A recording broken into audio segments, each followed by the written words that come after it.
I never thought an airport could feel so lonely.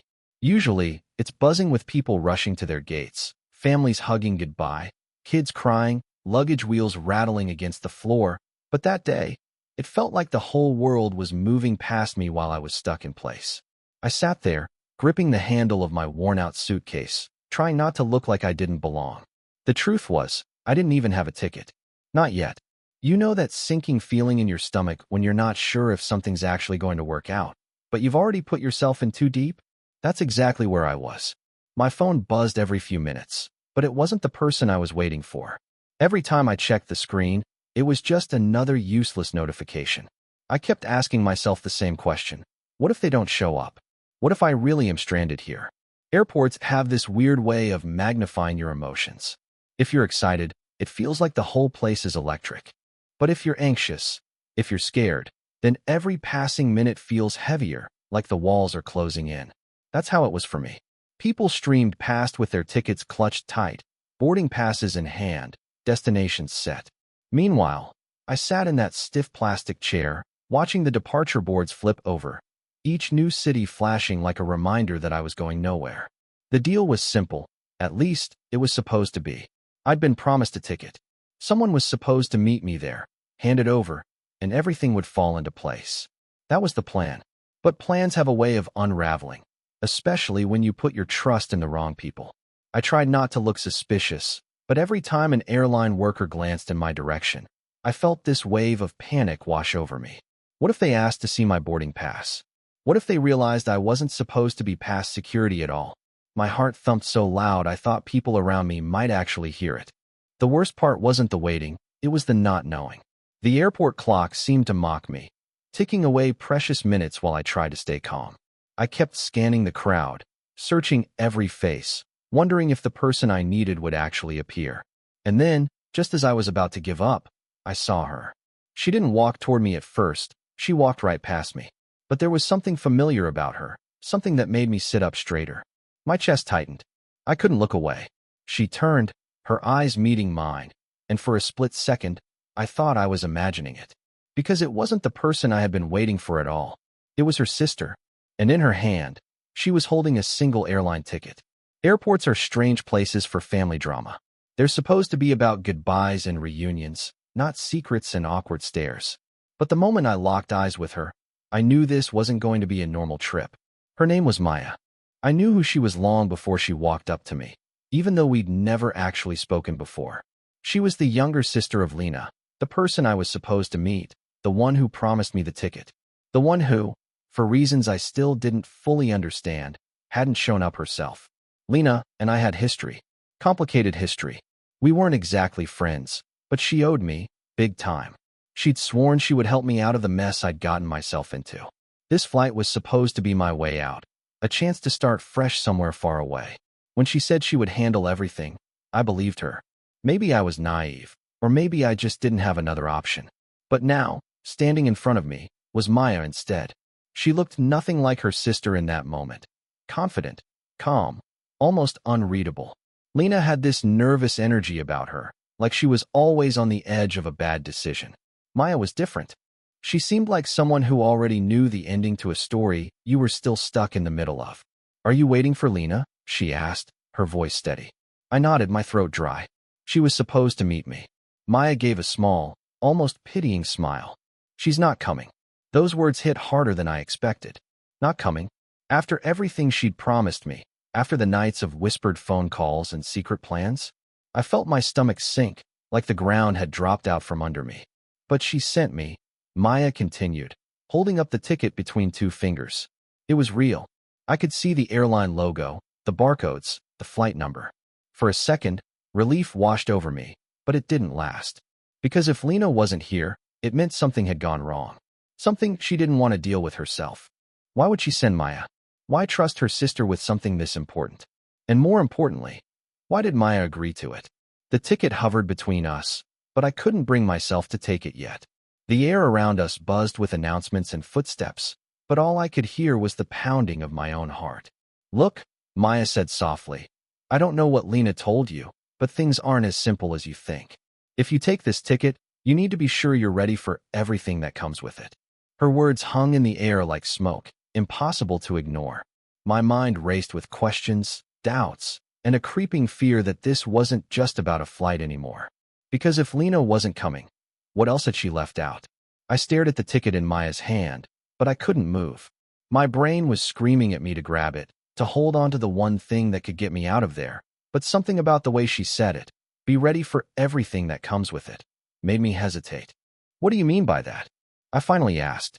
Maya didn't answer right away. She slid into the chair across from me, setting the ticket down on the table between us like bait. Her eyes studied me, calm but sharp, like she was measuring how much truth I could handle. "Lena told me everything," she said at last. "About why you need to leave. About the people looking for you. About what you did." My chest tightened. I felt heat creeping up my neck, a mix of anger and fear.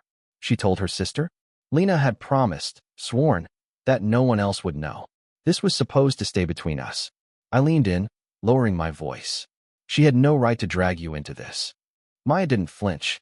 "She didn't drag me into anything. I came because I don't think she should be the one cleaning up your mess. And honestly, I'm not sure you deserve this ticket." Her words cut deeper than I wanted to admit. She didn't even know me, not really. But she looked at me like she already had me figured out, like my story was written on my face. "You don't understand," I said, my voice cracking. "I didn't have a choice. If I stay here, everything falls apart. You think I want to run?" Maya leaned back, crossing her arms. "Then prove it. Tell me why Lena thought you were worth risking everything for." The announcement board above us flicked to a new set of flights, the sound echoing through the terminal. My flight was on that list. Time was slipping through my fingers. I swallowed hard, fighting the urge to snatch the ticket and bolt. My hands trembled in my lap as I tried to decide if I could trust her, or if taking that ticket from her hand would trap me in something even worse. And then Maya's phone buzzed on the table. She glanced at the screen, her expression shifting instantly. Her face went pale. She turned the phone over, hiding it from me. "Who was that?" I asked. Maya didn't answer. She just whispered, almost to herself, "They found us." The moment those words left her mouth, the air around us seemed to shift. My pulse spiked, every nerve in my body on high alert. They found us. I scanned the terminal, suddenly hyper-aware of every stranger walking by. Businessmen with briefcases, families dragging strollers, a couple arguing near the check-in counter. Any of them could be watching us. Any of them could be here for me. Maya snatched the ticket off the table and stuffed it into her jacket. "We can't sit here," she hissed. "If you want out, you have to trust me." I froze. Trust her? A girl I'd just met, the sister of the one person who already let me down? But the urgency in her voice left no room for hesitation. I grabbed my bag and followed as she darted through the crowd, weaving between rolling suitcases and tired travelers. The airport suddenly felt like a maze. The hum of chatter and the crackle of intercom announcements blurred together into a deafening roar. My legs struggled to keep up, my mind screaming at me to stop and demand answers. But every time I slowed, Maya glanced over her shoulder, her jaw tight, her eyes scanning the crowd like she knew danger was closing in. "Where are we going?" I panted. "Someplace they won't look," she shot back. "Just move." We slipped past a restricted door as a worker wheeled a cart through, ducking into a narrow service hallway. The fluorescent lights flickered overhead, casting harsh shadows on the concrete walls. My footsteps echoed, quick and uneven, while Maya moved with the kind of focus that made me wonder if she'd planned this all along. Finally, she stopped, pressing me against the wall with her hand. Her breath came fast, but her eyes stayed sharp. "Listen," Lena got in over her head. "She thought she could fix it by helping you, but it's bigger than just you now. If you take this ticket, you're not just running away, you're choosing sides." Her words rattled in my chest. Choosing sides? What sides? This was supposed to be simple. Get the ticket, board the flight, disappear. But now it sounded like I was tangled in something much larger, something I didn't even understand. I tried to speak, but the words stuck in my throat. Maya reached into her jacket, pulling out the ticket, but also something else. A small envelope, creased and worn, with my name scrawled across the front in Lena's handwriting. My stomach dropped. "What is that?" Maya didn't answer. She just held it out, her hand trembling ever so slightly for the first time. Before I could take it, the sound of heavy footsteps echoed down the hallway behind us. Someone else had slipped through the same door. Maya's eyes widened. She shoved the envelope into my chest and whispered, "Don't read it here." I clutched it tight, my heart pounding so hard it hurt. And then a voice called out from the end of the hall. A voice I recognized. Lena. The name slipped out before I could stop it. She was the last person I expected to see walking toward us. But there she was, her hood pulled low, her steps quick, her eyes darting like she knew she shouldn't be here. My chest tightened. She wasn't supposed to come. Maya said she wasn't coming. But what made my blood run cold wasn't just her sudden appearance. It was what she was carrying. In her hand wasn't a ticket. It was a passport. My passport. The one I'd lost weeks ago, the one I thought had been stolen. How did you get that? My voice cracked. Lena's gaze flicked from me to her sister, then to the envelope I clutched against my chest. Her jaw clenched. Because it was never stolen, she said. I took it. And you were never meant to leave. The hallway seemed to close in around us, every sound fading until all I could hear was the pounding in my ears. If Lena had my passport this whole time, then what was in the envelope? And why did it suddenly feel like both sisters had been playing me from the very beginning? For a split second, everything froze. The echo of Lena's words, the fluorescent lights humming above us, Maya's sharp inhale beside me. I couldn't move, couldn't think. All I knew was the passport in Lena's hand and the envelope in mine weren't just paper, they were weapons. You lied to me, I whispered, my voice shaking. Both of you. Maya's head snapped toward her sister. Lena, what are you doing? You told me. I told you what you needed to hear. Lena cut her off, her voice low and bitter. You think you're saving him? You think handing him that ticket fixes anything? You have no idea what he's done. You have no idea who's coming after us. Her words sliced through the hallway. My chest felt hollow, the truth clawing its way out. They both knew more than they were saying. I fumbled with the envelope, tearing it open despite Maya's protest. Inside was a single sheet of paper, no ticket, no money. Just a message, written in Lena's rushed handwriting. If you run, they'll kill us all. The walls seemed to tilt. My breath caught. It wasn't about me leaving. It was about me staying. I wasn't the one being hunted. We were. Footsteps pounded closer. Shadows stretched across the far end of the hall. Whoever was coming was seconds away. Maya grabbed my arm. We still have time. We can get you out. Lena shook her head, stepping between us, her voice trembling for the first time. No, he can't go. If he leaves, they'll follow him. Straight to us. That's why I kept the passport. I stared at her, torn between fury and fear. Every instinct screamed to run, to take the ticket, to disappear. But the message in my hand told a different story, a trap disguised as an escape. The footsteps stopped. Silence. Then a man's voice, smooth and certain. We know you're in there. Maya's grip tightened. Lena's eyes burned into mine, full of something I couldn't read, regret, maybe, or resolve. Choose, Lena whispered. Go now and save yourself, or stay and face them with us. My throat went dry. For the first time since I arrived at that airport, I realized the truth. No matter what I chose, someone was about to lose everything. The hallway was silent except for the thundering of my own heartbeat.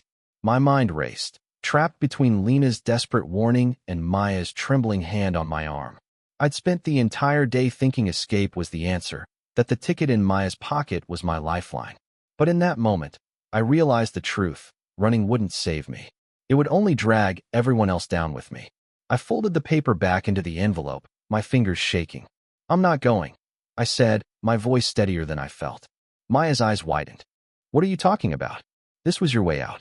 No, I said, meeting Lena's gaze. It was never a way out. It was a trap. The footsteps grew louder again, pressing in like a countdown. Lena's expression softened, relief washing over her features. Finally, she whispered. You understand. The next few minutes blurred. Security appeared before the shadows could reach us. Real security, not the men who had been following. Someone must have tipped them off. Voices shouted, people were pulled away, and for the first time in weeks, I wasn't the one running. Later, after the chaos settled, the three of us sat in a quiet corner of the terminal. Lena leaned against the wall, exhausted, while Maya watched me with a mix of suspicion and something gentler, maybe forgiveness. I finally asked the question that had haunted me since this began. Why help me at all? Lena sighed, rubbing her temples. Because I owed you. Years ago, you covered for me when I made a mistake that could have ruined everything. I never forgot that. But when I saw what you were walking into now, I couldn't just hand you over to it. Not without trying to protect you. And me? Maya asked softly. Lena's eyes flicked to her sister, and for once, there was no sarcasm, no wall of distance between them. You were the only person I trusted to make sure he didn't get on that plane. Maya's jaw tightened, but she nodded slowly, like she finally understood. The flight I thought would save me left without me. The ticket, creased, nearly torn, sat useless in Maya's pocket. But as I sat there with both sisters, the weight on my chest began to lift. Maybe leaving wasn't the only way to survive. Maybe sometimes the real escape wasn't about running. It was about facing the truth, no matter how terrifying. When the sun rose through the airport windows, painting the floor in golden light, I realized something I hadn't felt in a long time. Hope. Not the kind that comes from a boarding pass or a new destination, but the kind that comes from knowing you're not alone anymore. Because in the end, the ticket wasn't my salvation. It was the people who stood beside me, even when the world tried to pull us apart.